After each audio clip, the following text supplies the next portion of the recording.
got 100 on my dash, got 200 in my trunk. Name in the grab bags for my trunk. Like a What's up, y'all? We back at it with another chapter of Ichi the Witch, man. Hunt 47, man. We get 2 color pages as well as an amazing chapter, man. I really like this chapter on the strength that we get to see Kumugi stands up to her sister. Now, I'm not gonna lie, with the previous chapter, I was thinking maybe her sister was on some, you know what I'm saying, Illume from Hunter x Hunter, where, you know, she placed her sister on this job so that her sister wouldn't risk being hurt. Like, this was more so for her safety. But it seems like that's not the case, and we're about to dive right into it. But make sure you subscribe and hit the bell for all notifications. I greatly appreciate it. So we get this color page where the last chapter left off, where we got your boy Ichi, you know, Kumugi and her sister all standing there, and you have Kumugi standing up to her sister, saying that she objects on quitting her job and letting her sister be her replacement.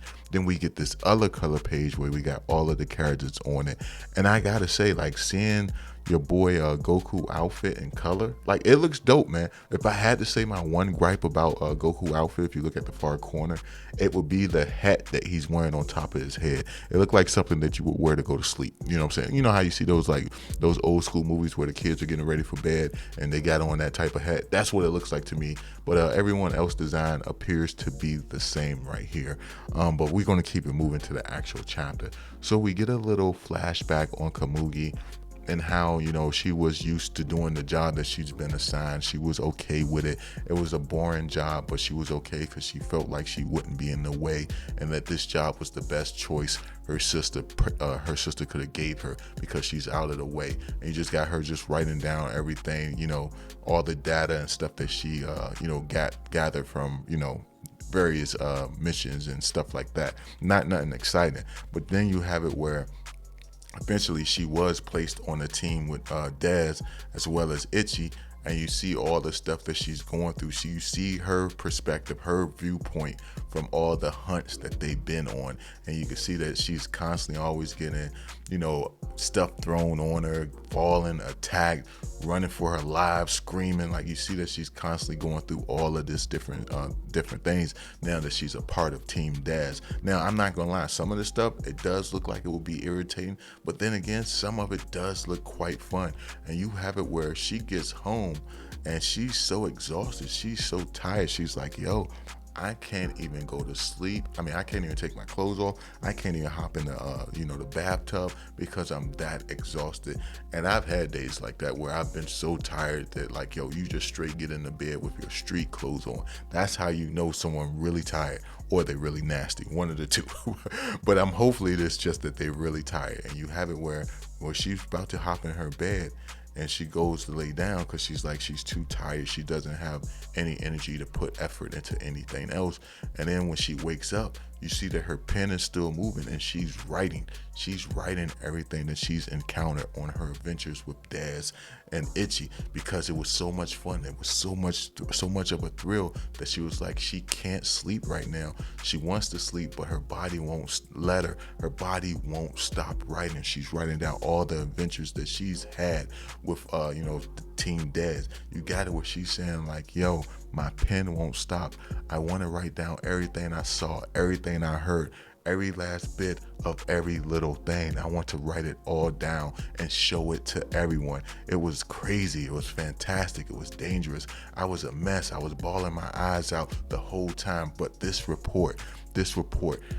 precious record is one we all made together. And you see that she's cherishing all of the moments that she's had with Team Dez so far. You even have it so far where when she presents her report to the person in charge of her division, the person's like, yo, you want me to read all of this?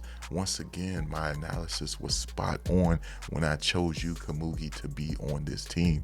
And you got it where it jumps back to present day, where Kumugi is talking to her sister saying, like, yo, working for Team Daz is hard. It's really scary, but it's full of things I've never seen before, things I've never been told before. Every day is full of a new, vibrant, exciting event that before I knew it, writing in my pen just won't stop. It makes me want to see more, hear more, write more. I know that you're right. Just like you always tell me, I probably mess everything up, I'll be totally useless to them. But you know what? I don't have time to think about that. And you see her actually standing up to her sister. She's saying, I'm too busy having fun. I like my job, so I won't quit it. And you have it where she's offering her sister cookies. Remember, they went out to the store shopping a couple chapters ago with Ichi, and she was saying like buying food is a good way to say thanks to a person or apologize to a person. And you see that's what she's actually doing with her sister. She's giving her sister these cookies to apologize, saying that she can't have her way this time.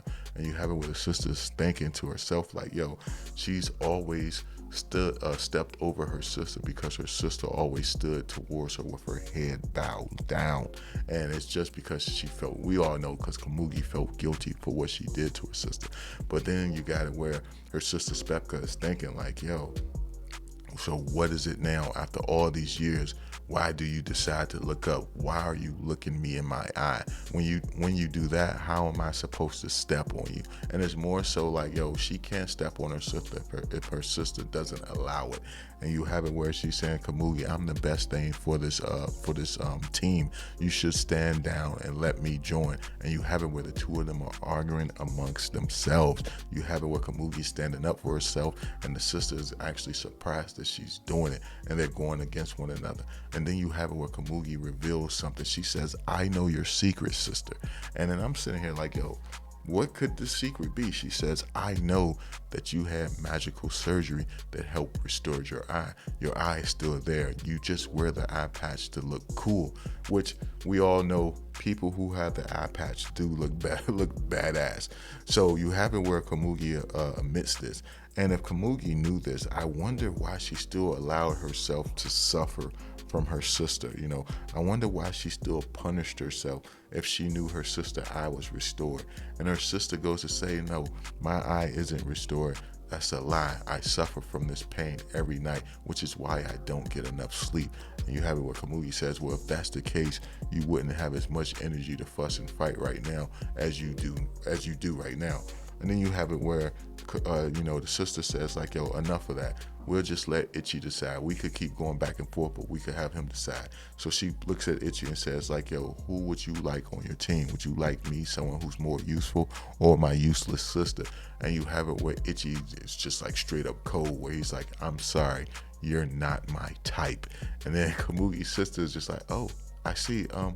I'll just excuse myself. And she walks off and she looks so sad and depressed. And then you just have Ichi saying like, yo, it worked. It really did. She really did go away. Kumugi, you see that? Did you see that? And then you have it where Kumugi's like kind of laughing. She's like, yo, oh my gosh, why would you say that? It completely took me by surprise. And Ichi goes to say, well, Daz told me to say it. She said, if somebody invaded my personal space or got touchy-feely with me, then I should speak that magic chant and it would make them go away. The crazy thing is, it's not a magic chant. It's just regular words, but Ichi is so gullible that he believed that it was a chant that Daz told him. Then you have it where Kumugi says like, yo, still, you're not my type, to her face. That was so cold. I can't. And then I'm thinking the same thing. That was pretty damn cold. Then you have it where Ichi says, Kumugi, are you going to quit? She says, no, I'll never quit. And then Ichi says, that's good. So it seemed as if her job was something she didn't like before. Like it was something she just did because her sister told her to do it. But then once she was placed on Team Daz, she began to love her job. She began to like the excitement, all the stuff that she wasn't experiencing before because she was locked away in the office the whole time. Now that she's actually on the battlefield, she's taking part in hunts. She could never go back to a normal life. And I like to see the change in her character. I like that we actually got this much of a backstory for Kumugi. The thing that she was a character where I was like, she's cool, but it's whatever if she's with the team or without, to the point where I'm like, yo, I want her to be a part of this team.